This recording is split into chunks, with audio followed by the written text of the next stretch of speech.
रात के सन्नाटे में चलती एक पुरानी बस। बाहर घना कोहरा, अंदर सिर्फ एक ड्राइवर और कंडक्टर। लेकिन बस में बैठे हर यात्री की आंखों में एक अजीब सी बेचैनी। और फिर अचानक ड्राइवर ने ब्रेक मारा। सामने सड़क पर कुछ ऐसा था जिसने सबकी सांसें रोक दी। ये कहानी एक सच्ची घटना पर आधारित है, जो एक पुराने बस ड्राइवर रामदीन की है, जो 30 साल से एक ही रूट पर बस चला रहा था। रूट भी साधारण नहीं था। शहर से 40 किलोमीटर दूर एक सुनसान गांव तक, जहां रास्ते में घने जंगल और खाली सड़कें थीं। यह रात की बस थी, जो हर रात 10 बजे शहर से चलती और आधी रात के करीब गांव पहुंचती। उस दिन की बात है जब रामदीन हमेशा की तरह अपनी बस लेकर निकल रहा था। लेकिन वह नहीं जानता था कि यह रात उसकी जिंदगी की सबसे डरावनी रात बनने वाली है। बस में सिर्फ 10 से 12 यात्री थे। सब शांत बैठे थे, आधे सो रहे थे और कुछ खिड़की से बाहर झांक रहे थे। लेकिन कंडक्टर रमेश को बार बार ऐसा लग रहा था कि बस में कुछ अजीब हो रहा है। बस जैसे ही शहर की सीमा से बाहर निकली, सड़क पर अजीब सा सन्नाटा था। आमतौर पर इस रास्ते पर 2-3 गाड़ियां दिख जाती थीं, लेकिन उस रात कोई नहीं था। सड़क के दोनों ओर घना जंगल था और हल्का कोहरा फैल चुका था। रमेश ने ध्यान दिया कि बस के पीछे से बार बार किसी के कदमों की आवाज आ रही है, लेकिन पीछे मुड़कर देखने पर कुछ नहीं दिखता। उसने रामदीन को यह बात बताई तो रामदीन ने इसे रमेश का वहम कहकर टाल दिया। थोड़ी दूर आगे बढ़ने पर बस के अंदर का माहौल और अजीब हो गया। बस के अंदर का तापमान अचानक ठंडा हो गया। एक यात्री ने शिकायत की कि उसकी सीट के नीचे से किसी ने उसके पैर खींचे। लेकिन जब रमेश ने जाकर देखा तो वहां कोई नहीं था। जैसे ही बस ने सुनसान इलाके के बीच बने पुराने पुल को पार किया, अचानक एक सफेद साड़ी पहने महिला सड़क के बीचों बीच खड़ी दिखी। रामदीन ने झट से ब्रेक लगाया। रमेश और बाकी यात्री भी सतर्क हो गए। वह महिला बिना हिले डुले बस की ओर देख रही थी। रामदीन ने हिम्मत जुटाकर महिला से पूछा, बहन जी, इस समय यहाँ क्या कर रही हैं? आपको कहीं जाना है? लेकिन महिला ने कोई जवाब नहीं दिया। वह बस के अंदर चढ़ गई और आखिरी सीट पर जाकर बैठ गई। बस में मौजूद हर यात्री उसे घूरने लगा। लेकिन सबसे अजीब बात यह थी कि उसकी परछाई कहीं नहीं दिख रही थी। जैसे ही बस आगे बढ़ी, माहौल और डरावना होता गया। महिला चुपचाप बैठी थी, लेकिन उसकी उपस्थिति से हर किसी को बेचैनी हो रही थी। रमेश ने रामदीन से कहा, भाई, यह महिला कुछ ठीक नहीं लग रही, हमें इसे यहीं उतार देना चाहिए। रामदीन ने बस रोक दी और महिला से कहा, आपको यहीं उतरना होगा, आगे का सफर आप नहीं कर सकती। लेकिन महिला ने धीरे से कहा, बस चलाओ, जहां मुझे उतरना होगा मैं खुद उतर जाऊंगी। उसकी आवाज ऐसी थी जैसे कई आवाजें एक साथ बोल रही हों। कुछ किलोमीटर चलने के बाद बस अचानक रुक गई। इंजन में कोई खराबी नहीं थी, लेकिन बस जैसे जाम हो गई हो। उसी वक्त एक यात्री ने चिल्लाकर कहा, वह देखो, वह महिला गायब हो गई। महिला बस की पिछली खिड़की से बाहर झांक रही थी, लेकिन उसकी आंखें लाल थीं। और फिर वह हंसने लगी। उसकी हंसी बस में गूंजने लगी। ड्राइवर और कंडक्टर ने देखा कि बस के बाहर सड़क पर एक सफेद रोशनी के साथ कई परछाइयां घूम रही थीं। वह रोशनी धीरे धीरे बस के अंदर आने लगी। रामदीन और रमेश दोनों बस से बाहर कूद गए, लेकिन जैसे ही उन्होंने पलटकर देखा, बस में मौजूद हर यात्री खिड़की से बाहर देख रहा था। उनकी आंखें खाली और चेहरे पर कोई भाव नहीं था। रामदीन और रमेश ने वहां से दौड़कर भागने की कोशिश की, लेकिन जंगल के बीच एक अजीब सा ठंडा झोंका आया और दोनों बेहोश हो गए। जब सुबह हुई, सड़क के किनारे होश में आते हुए रामदीन और रमेश ने खुद को बेहद थका हुआ और डरा हुआ महसूस किया। उनके चारों ओर का माहौल अब भी भयानक था। दोनों के सिर में दर्द हो रहा था और आंखों के सामने पिछली रात की घटनाएं घूम रही थीं। लेकिन सबसे ज्यादा डराने वाली बात यह थी कि सड़क पर उनकी बस और यात्री गायब थे। रमेश ने कांपती आवाज में कहा, भाई, यह सब सपना तो नहीं था? ऐसा कैसे हो सकता है कि पूरी बस और यात्री हवा में गायब हो जाएं? रामदीन ने चुपचाप आसपास का मुआयना किया। चारों ओर घना जंगल और एक लंबी सुनसान सड़क, पर न कोई बस थी और न किसी यात्री के होने का कोई सबूत। तभी उनकी नजर उस चिट्ठी पर पड़ी जो उनके पास पड़ी थी। जो इस रास्ते पर आएगा वह वापस नहीं जा पाएगा। इस पंक्ति ने दोनों के रोंगटे खड़े कर दिए। दोनों डर और हैरानी के बावजूद हिम्मत जुटाकर पास के गांव तक पहुंचे। गांव का नाम भैरवपुर था, जो कि रहस्यमयी और डरावनी कहानियों के लिए पहले से ही कुख्यात था। गांव में कदम रखते ही उन्होंने महसूस किया कि वहां का माहौल बाकी जगहों से अलग है। वहां के लोग उन्हें अजीब निगाहों से देख रहे थे, जैसे कि वे जानते हों कि इन दोनों के साथ कुछ भयानक हुआ है। रामदीन ने गांव के एक बुजुर्ग से पूछा, बाबा, क्या आपने रात को यहाँ से एक बस जाते हुए देखी थी? उसमें कुछ यात्री और एक महिला थी। बुजुर्ग ने उनकी बात सुनते ही गंभीर चेहरा बना लिया और धीरे से कहा, तुम लोग उस रास्ते से आए हो जहां काली छाया रहती है। उस रास्ते पर जो भी जाता है वह वापस नहीं आता। रामदीन और रमेश यह सुनकर सन्न रह गए। काली छाया, ये कौन है? बुजुर्ग ने उन्हें पास के एक पुराने मंदिर में जाकर पंडित जी से मिलने को कहा। पंडित जी ही तुम्हें सब कुछ बताएंगे। अगर तुम्हें बचना है तो उनसे सलाह लो। गांव के एक कोने में बना वह मंदिर बेहद पुराना और सुनसान था। वहां पहुंचते ही उन्होंने देखा कि मंदिर के चारों ओर बंदरों की भीड़ लगी हुई थी और मंदिर के अंदर एक तेज धूप की महक फैली हुई थी। पंडित जी, जो कि करीब 70 साल के थे, अपनी आंखें बंद किए मंत्र जप कर रहे थे। जब उन्होंने रामदीन और रमेश को देखा तो उनका चेहरा गंभीर हो गया। पंडित जी ने कहा, तुम लोग उस रास्ते से आए हो जहां सालों पहले एक अभिशाप लगा था? रामदीन ने कांपती आवाज में पूछा, कौन सा अभिशाप? क्या हुआ था वहां? पंडित जी ने एक लंबी सांस ली और बताया, 50 साल पहले इसी सड़क पर एक महिला की हत्या हुई थी। वह महिला गर्भवती थी और एक अमीर जमींदार के बेटे की प्रेमिका थी। जमींदार ने अपनी इज्जत बचाने के लिए उसकी हत्या करवा दी। तब से उस महिला की आत्मा भटक रही है और जो भी उस रास्ते पर जाता है वह उसका शिकार बनता है। यह सुनकर रमेश के पैरों तले जमीन खिसक गई। लेकिन बाबा, वह बस और यात्री कहाँ गए? वह महिला कौन थी? पंडित जी ने गंभीरता से कहा, वह महिला कोई और नहीं बल्कि वही आत्मा है। उसने बस के सभी यात्रियों को अपनी दुनिया में खींच लिया है। अगर तुम उन्हें बचाना चाहते हो तो तुम्हें दोबारा उसी रास्ते पर जाना होगा, लेकिन यह आसान नहीं होगा। रामदीन और रमेश ने ठान लिया कि वे अपने यात्रियों को बचाने के लिए दोबारा उस रास्ते पर जाएंगे। पंडित जी ने उन्हें एक ताबीज और कुछ मंत्र दिए। यह ताबीज तुम्हें आत्मा के प्रभाव से बचाएगा, लेकिन ध्यान रखना, आत्मा को गुस्सा मत दिलाना। और हाँ, अगर उसने तुम्हें पहचान लिया तो तुम बच नहीं पाओगे। रामदीन और रमेश ने साहस जुटाकर उसी रात बस का पता लगाने के लिए निकलने का फैसला किया। रात का समय था, सड़क अब भी सुनसान थी और कोहरा पहले से भी ज्यादा घना हो चुका था। उनके हाथ में पंडित जी का दिया हुआ ताबीज था। जैसे ही वे उस पुल के पास पहुंचे जहां पिछली बार महिला बस में चढ़ी थी, उन्हें सड़क पर बस के टायरों के निशान दिखाई दिए। ये देखकर उनकी उम्मीद जगी। रामदीन ने कहा, रमेश, लगता है हम सही रास्ते पर हैं, बस यहीं कहीं होगी। लेकिन तभी उन्हें अपने पीछे किसी के हंसने की आवाज सुनाई दी। दोनों ने पलटकर देखा तो दूर कोहरे में वही सफेद साड़ी पहने महिला खड़ी थी। इस बार उसकी आंखें और भी ज्यादा खून जैसी लाल थीं। महिला उनकी ओर बढ़ने लगी। रमेश ने डरते हुए ताबीज को अपने हाथ में कसकर पकड़ लिया और मंत्र पढ़ने लगा। लेकिन महिला ने जोर से चिल्लाकर कहा, यह ताबीज मुझे नहीं रोक सकता। तुमने मेरी शांति भंग की है, अब इसकी सजा भुगतोगे। सड़क पर अजीब घटनाएं होने लगी। पेड़ हिलने लगे, ठंडी हवा चलने लगी और रामदीन और रमेश को ऐसा लग रहा था कि वे किसी और ही दुनिया में पहुंच गए हैं। तभी कोहरे के बीच से वही गायब हुई बस दिखाई दी। बस के अंदर बैठे यात्री खिड़कियों से उन्हें घूर रहे थे, लेकिन उनके चेहरे भावहीन थे। रामदीन और रमेश ने दौड़कर बस तक पहुंचने की कोशिश की, लेकिन महिला ने उनका रास्ता रोक लिया। उसने कहा, अगर तुम इस बस को ले जाना चाहते हो तो तुम्हें मेरी कहानी सुननी होगी और मेरे हत्यारों को सजा दिलानी होगी। रमेश ने कांपते हुए पूछा, तुम कौन हो और तुम्हें क्या चाहिए?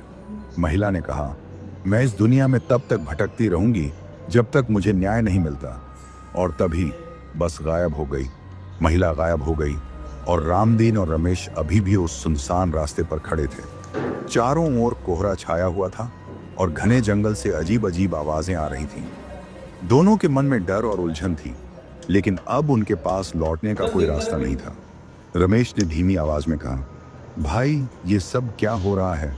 ये महिला कौन है और उसे क्या चाहिए? हमें क्यों फंसा रही है? रामदीन ने उसकी बात सुनते हुए कहा, शायद हमें पंडित जी की बात पर ध्यान देना चाहिए था। उन्होंने कहा था कि यह आत्मा न्याय चाहती है। हमें उसकी कहानी जाननी होगी, शायद तभी हम इसे खत्म कर पाएंगे। दोनों ने तय किया कि वे इस आत्मा की कहानी का सच जानने के लिए उस गांव के पुराने रिकॉर्ड्स और लोगों से मदद लेंगे। सुबह होते ही वे भैरवपुर के सबसे पुराने निवासी मास्टर जी से मिले। मास्टर जी ने गांव के इतिहास के बारे में बहुत कुछ सुना रखा था। जब रामदीन ने उनसे काली साड़ी वाली महिला के बारे में पूछा तो मास्टर जी का चेहरा पीला पड़ गया। उन्होंने धीमे स्वर में कहा, तुम उस औरत की बात कर रहे हो जो आज भी इस गांव के हर कोने में बदला लेने के लिए भटक रही है। उसका नाम था सावित्री। वह यहाँ के जमींदार की बहू बनने वाली थी, लेकिन उसकी हत्या कर दी गई। रमेश ने उत्सुकता से पूछा, लेकिन क्यों? किसने उसकी हत्या की और कैसे? मास्टर जी ने बताया, सावित्री गांव के एक साधारण किसान की बेटी थी, लेकिन उसकी सुंदरता ने जमींदार के बेटे को उसका दीवाना बना दिया। जमींदार का बेटा उससे शादी करना चाहता था, लेकिन जमींदार को यह रिश्ता मंजूर नहीं था। जब सावित्री ने उनके दबाव में आने से इनकार कर दिया तो जमींदार ने उसकी हत्या करवा दी और उसकी लाश को उसी सुनसान रास्ते पर फेंक दिया। तब से उसकी आत्मा उस रास्ते पर न्याय के लिए भटक रही है। रामदीन और रमेश को अब यह स्पष्ट हो गया था कि सावित्री की आत्मा तभी शांत होगी जब उसे न्याय मिलेगा। लेकिन सवाल यह था कि उस समय के हत्यारे अब कहाँ हैं? क्या कोई जिंदा है? मास्टर जी ने उन्हें बताया कि जमींदार का परिवार अभी भी गांव के पुराने महल में रहता है। हालांकि जमींदार की मौत हो चुकी है, लेकिन उसके पोते राघव अभी वहां रहते हैं। अगर तुम सच्चाई जानना चाहते हो तो तुम्हें राघव से मिलना होगा, लेकिन सावधान रहना, क्योंकि उनका परिवार इस बारे में बात करना पसंद नहीं करता। रामदीन और रमेश ने साहस जुटाया और राघव से मिलने के लिए जमींदार के पुराने महल की ओर चल पड़े। महल अपनी खंडहर जैसी स्थिति में था, लेकिन अब भी उसकी भव्यता और डरावनी उपस्थिति उसे अलग बनाती थी। महल के बड़े गेट पर पहुंचते ही उन्हें ऐसा लगा जैसे किसी ने उन्हें देख लिया हो। हवा में ठंडक थी और हर कोने से अजीब आवाजें आ रही थीं। राघव ने उनका स्वागत नहीं किया, बल्कि उन्हें बाहर से ही भगा देना चाहा। तुम लोग किसे ढूंढ रहे हो? यहाँ कुछ भी नहीं है, जाओ यहाँ से। लेकिन जब रामदीन ने सावित्री का नाम लिया तो राघव का चेहरा पीला पड़ गया। उसने गुस्से से कहा, यह नाम यहाँ मत लो। वह महिला मर चुकी है और यह कहानी भी खत्म हो चुकी है। रमेश ने हिम्मत जुटाते हुए कहा, लेकिन उसकी आत्मा अभी भी भटक रही है। हमें सच जानना है। अगर तुमने सच नहीं बताया तो शायद तुम भी उसकी आत्मा का शिकार बन जाओगे। यह सुनकर राघव डर गया। उसने उन्हें अंदर बुलाया और कहा, जो तुम जानना चाहते हो वह मैं तुम्हें बता सकता हूं, लेकिन उसके बाद तुम मुझसे कोई सवाल नहीं पूछोगे। राघव ने बताया कि उसकी दादी ने एक बार उसे यह कहानी सुनाई थी। जमींदार ने सावित्री की हत्या अपने आदमियों से करवाई थी, लेकिन उसके बाद से उनके परिवार पर अजीब अजीब घटनाएं घटने लगी। जमींदार का बेटा पागल हो गया और नदी में कूदकर मर गया। जमींदार खुद एक रात अपने कमरे में मृत पाया गया।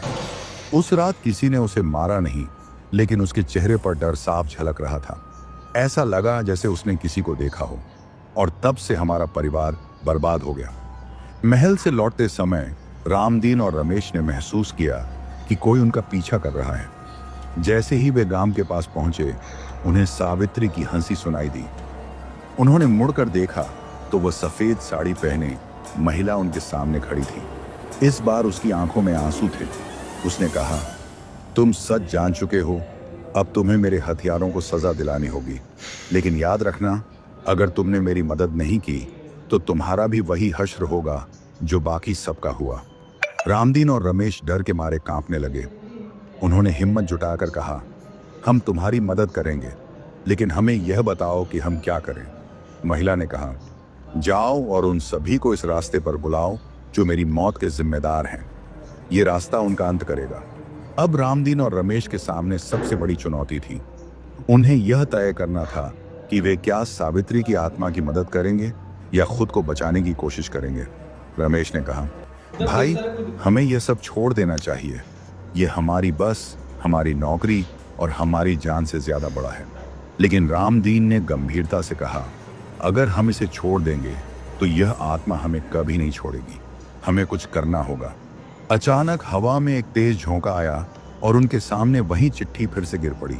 उसमें लिखा था, तुमने शुरू किया है, अब इसे खत्म भी तुम ही करोगे। रामदीन और रमेश उस रात सो नहीं पाए। सावित्री की आत्मा की बात बार बार उनके कानों में गूंज रही थी।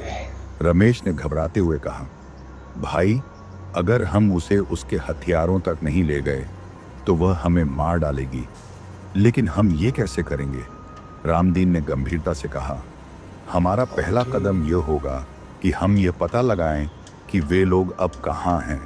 राघव ने बताया था कि उनके परिवार के कुछ सदस्य अभी भी जिंदा हैं। हमें उन तक पहुंचना होगा। रमेश ने कांपती आवाज में कहा, लेकिन क्या होगा अगर उन्होंने हमें रोकने की कोशिश की या उस आत्मा ने हमें धोखा दिया? रामदीन ने जवाब दिया, हमें यह जोखिम उठाना होगा। अब हमारे पास कोई और चारा नहीं है। अगली सुबह दोनों राघव से दोबारा मिलने गए। राघव इस बार और भी ज्यादा डरा हुआ और गुस्से में था। उसने कहा, तुम लोग फिर से क्यों आए हो? मैंने जो बताया वही काफी था। अब मुझे इस मामले में मत घसीटो।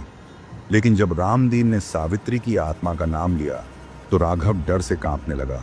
उसने कहा, ठीक है, मैं तुम्हें अपने परिवार के उन सदस्यों का पता बता सकता हूं जो उस समय इस घटना में शामिल थे।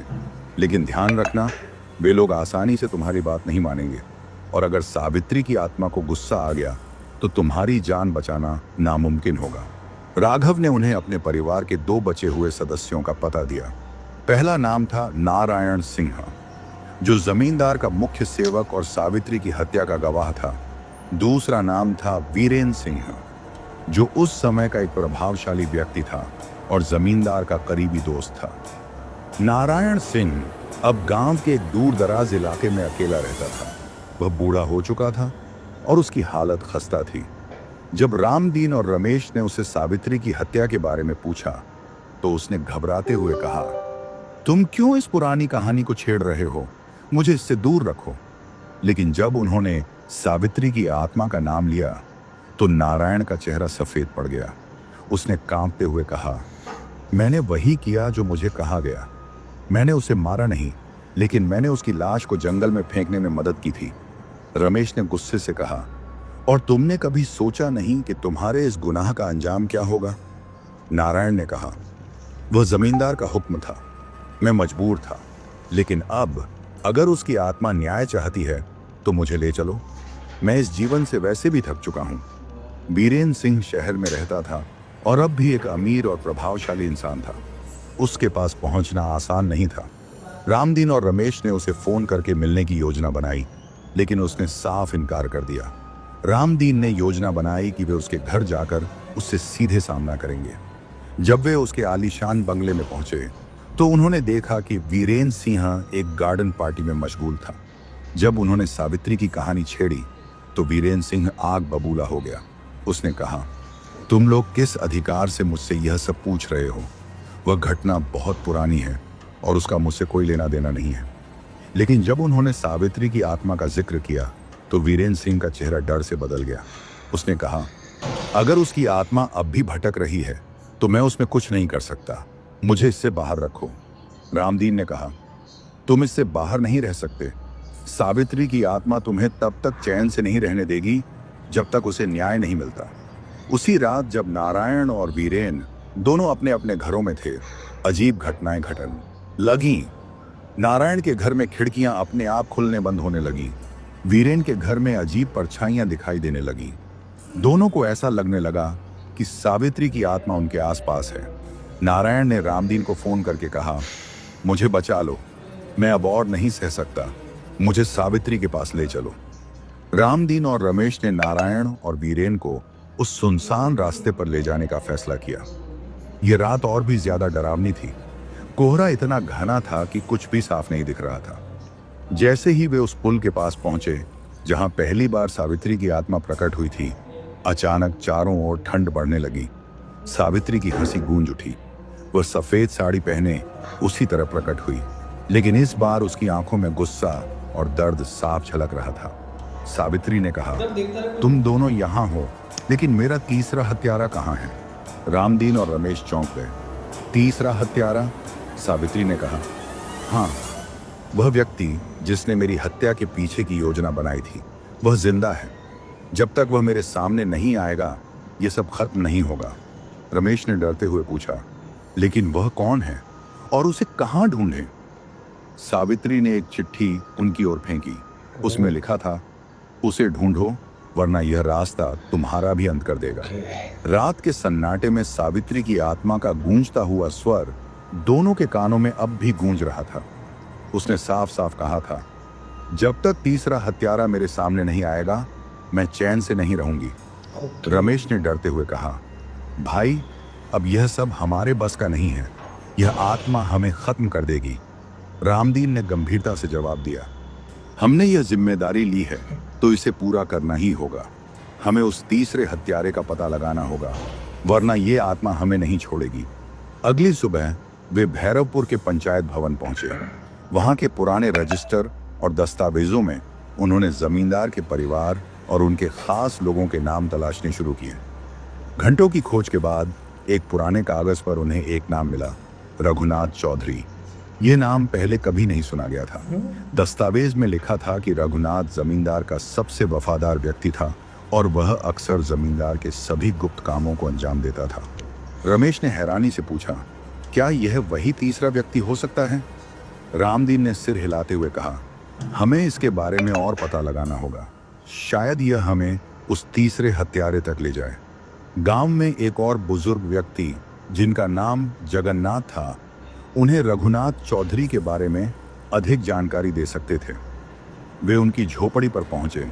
जगन्नाथ ने जैसे ही रघुनाथ का नाम सुना, वह घबरा गए।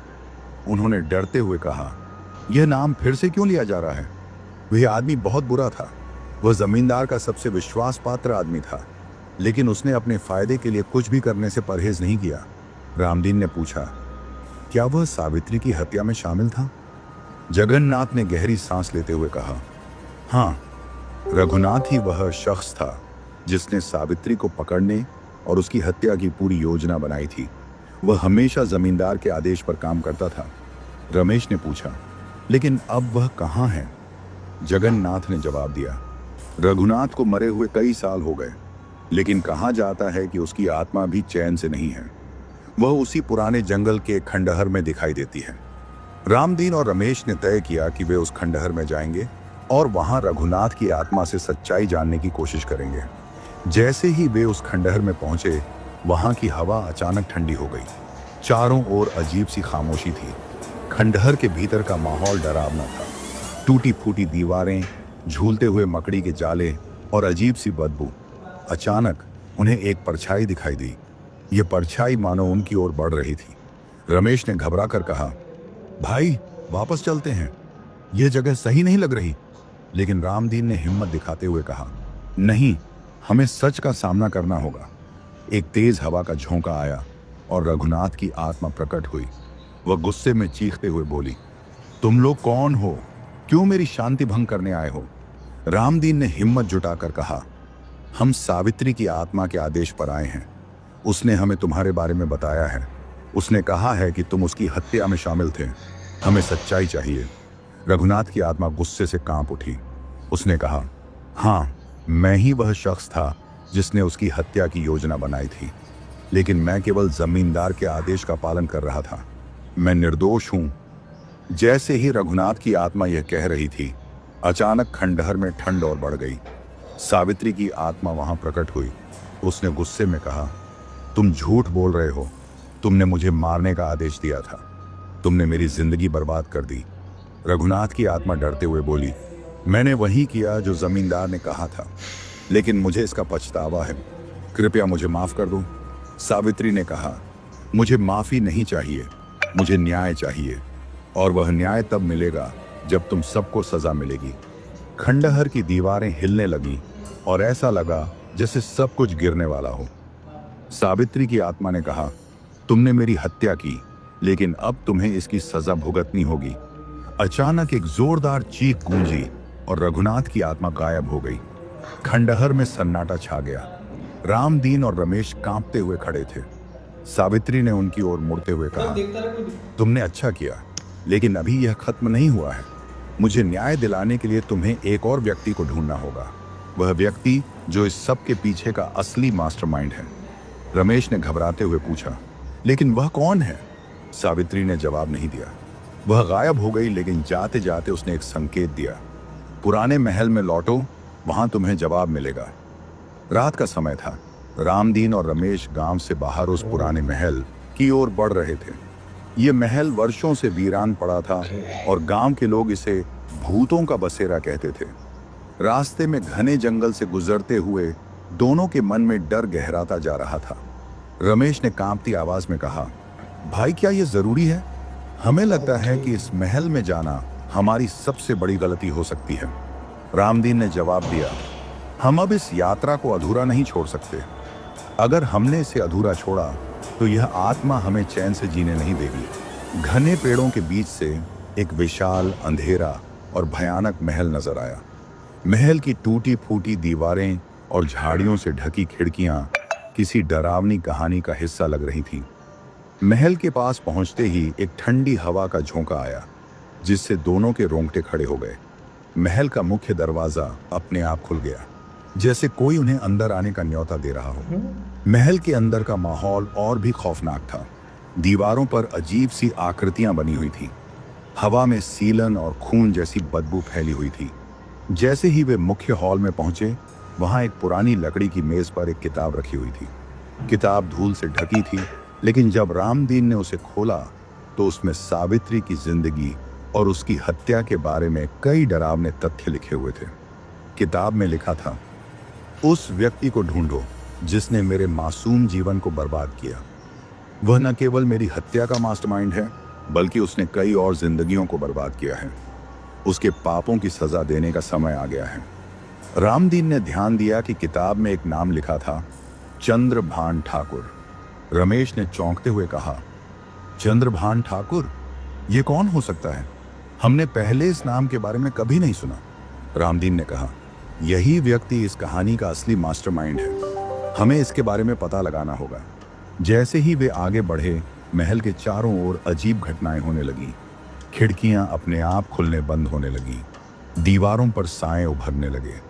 ऐसा लग रहा था जैसे महल की आत्माएं उन्हें रोकने की कोशिश कर रही हों। अचानक एक कोने से किसी औरत की चीख सुनाई दी। रमेश ने डरते हुए कहा, भाई ये जगह ठीक नहीं है, चलो यहां से निकलते हैं। रामदीन ने कहा, नहीं, यह चीख हमें किसी और सच की ओर इशारा कर रही है। हमें इसका सामना करना होगा। महल के अंदर एक दरवाजा ऐसा था जो अन्य दरवाजों से अलग लग रहा था। उस पर अजीब सी लकीरें और खून के धब्बे थे। जैसे ही उन्होंने दरवाजा खोला, एक ठंडी हवा का झोंका आया और दरवाजा अपने आप बंद हो गया। कमरे के अंदर उन्हें एक बड़ा आईना दिखा। आईने में उनकी परछाइयां दिखाई दी, लेकिन उनमें कुछ अलग था। उनकी परछाइयां अजीब ढंग से हिल रही थीं, जबकि वे स्थिर खड़े थे। अचानक आईने में सावित्री की आत्मा प्रकट हुई। उसने कहा, चंद्रभान ठाकुर इस महल के रहस्यों को छुपाने की कोशिश कर रहा है। उसे ढूंढो, वह यहीं कहीं है।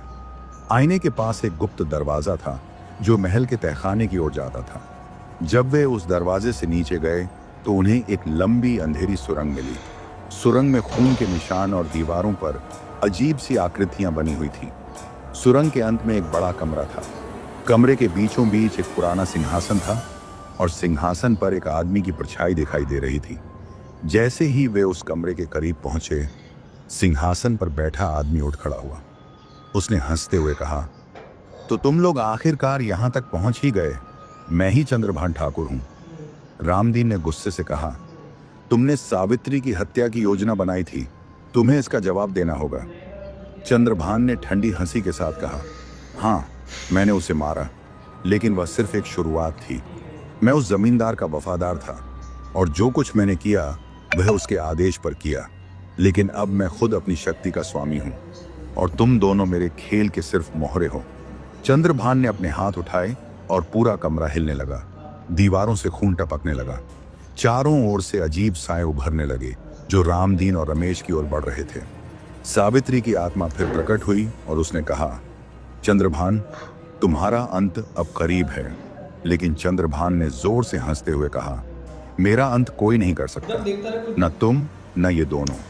मेरे पास वह शक्ति है जो इस दुनिया से परे है। रामदीन और रमेश ने खुद को बचाने की कोशिश की, लेकिन चंद्रभान की काली शक्तियां उन्हें जकड़ने लगी।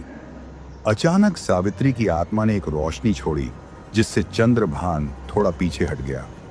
सावित्री ने कहा, यह युद्ध अभी खत्म नहीं हुआ है। रामदीन और रमेश, तुम्हें वह आखिरी चीज ढूंढनी होगी जो चंद्रभान को हराने में मदद कर सके। वह चीज इसी महल में कहीं छुपी है। महल फिर से कांपने लगा और चंद्रभान ने चीखते हुए कहा, तुम मुझसे बचकर नहीं जा सकते। यह महल तुम्हारा कब्रिस्तान बनेगा। महल में रामदीन और रमेश चंद्रभान ठाकुर की काली शक्तियों और सावित्री की आत्मा के इशारों के बीच फंसे हुए हैं। अब उनका अंतिम मिशन है उस चीज को ढूंढना जो चंद्रभान की शक्तियों का अंत कर सके। यह आखिरी सफर न केवल खतरनाक होगा बल्कि उनके धैर्य और साहस की भी परीक्षा लेगा। सावित्री की आत्मा का अंतिम संकेत सुनने के बाद रामदीन और रमेश ने महल में छिपे उस रहस्य को ढूंढने की ठानी। हर कदम पर उन्हें ऐसा लग रहा था जैसे चंद्रभान की शक्तियां उन्हें देख रही हैं। रामदीन ने रमेश से कहा, सावित्री ने कहा था कि चंद्रभान को हराने की कुंजी इसी महल में है। हमें इसे ढूंढना ही होगा, चाहे कुछ भी हो जाए। महल के एक कोने में उन्हें एक पुराना लकड़ी का दरवाजा मिला जो जंग खा चुका था। उन्होंने दरवाजा खोला तो वहां एक गहरा तहखाना था। तहखाने में उतरते ही उन्हें चारों ओर अजीब सी लकीरें और रहस्यमय संकेत दिखाई दिए। तहखाने के बीचों बीच एक छोटा सा मंच था जिस पर एक चमकती हुई चीज रखी थी। वह एक पुरानी ताबीज थी। ताबीज से हल्की सुनहरी रोशनी निकल रही थी। रमेश ने पूछा, क्या यही वह चीज है जो चंद्रभान को हरा सकती है? रामदीन ने ताबीज को उठाते हुए कहा, यही है, मुझे पूरा विश्वास है। जैसे ही उन्होंने ताबीज को छुआ, पूरे महल में भूकंप जैसा महसूस हुआ। चंद्रभान ठाकुर की चीखती हुई आवाज गूंजी, तुमने मेरे राज को छुआ है, अब तुम मुझसे नहीं बच सकते। चंद्रभान अचानक उनके सामने प्रकट हुआ। उसकी आंखों में खून उतर आया था और वह और भी खतरनाक लग रहा था। उसने गुस्से में कहा, तुम सोचते हो कि इस ताबीज से मुझे हराओगे? ये ताबीज मेरी शक्तियों का कुछ नहीं बिगाड़ सकती। रामदीन ने साहस जुटाते हुए कहा, यह ताबीज तुम्हारी बुराई का अंत करेगी। सावित्री की आत्मा ने हमें सही रास्ता दिखाया है। चंद्रभान ने अपने काले जादू से चारों ओर से हमला करना शुरू कर दिया। दीवारों से परछाइयां निकलने लगीं जो रामदीन और रमेश की ओर बढ़ने लगी। लेकिन रामदीन ने ताबीज को कसकर पकड़ा और उसे ऊपर उठाया। ताबीज से तेज रोशनी निकलने लगी। वह रोशनी इतनी तेज थी कि चंद्रभान पीछे हटने पर मजबूर हो गया। उसकी काली शक्तियां धीरे धीरे कमजोर पड़ने लगी। सावित्री की आत्मा प्रकट हुई और उसने कहा, चंद्रभान, तुम्हारा अंत अब निश्चित है। तुम्हारे पापों का हिसाब पूरा हुआ। चंद्रभान चीखते हुए बोला, नहीं, मैं अमर हूं, मुझे कोई नहीं हरा सकता। लेकिन ताबीज की रोशनी बढ़ती गई और चंद्रभान की चीखें तेज होती गईं। अंत में चंद्रभान की काली शक्तियां खत्म हो गईं और वह धुएं में बदलकर गायब हो गया। चंद्रभान के खत्म होते ही महल का माहौल बदलने लगा। सन्नाटा छा गया। सावित्री की आत्मा मुस्कुराई और बोली, तुम दोनों ने न केवल मुझे न्याय दिलाया बल्कि इस महल की बुरी शक्तियों से भी छुटकारा दिलाया। अब मैं चैन से जा सकती हूँ। रामदीन ने कहा, सावित्री, ये सब तुम्हारी मदद से हुआ। हमें खुशी है कि हम तुम्हारी आत्मा को शांति दिला सके। सावित्री ने आशीर्वाद देते हुए कहा, यह महल अब कभी किसी को परेशान नहीं करेगा। धन्यवाद। इसके बाद सावित्री की आत्मा धीरे धीरे गायब हो गई। जैसे ही सावित्री की आत्मा ने विदा ली, महल की दीवारें हिलने लगी।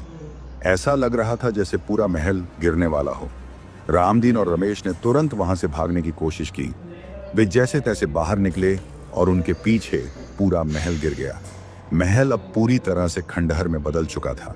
गांव लौटने के बाद रामदीन और रमेश ने पूरी घटना गांव वालों को बताई। लोग यह सुनकर हैरान रह गए और उन्होंने महल के पास जाने से हमेशा के लिए तौबा कर ली। लेकिन सबसे महत्वपूर्ण बात यह थी कि सावित्री की आत्मा को शांति मिल गई थी। तो दोस्तों, आज की डरावनी कहानी यहीं पर खत्म होती है। अगर आपको यह कहानी पसंद आई हो तो नीचे कमेंट में जरूर बताएं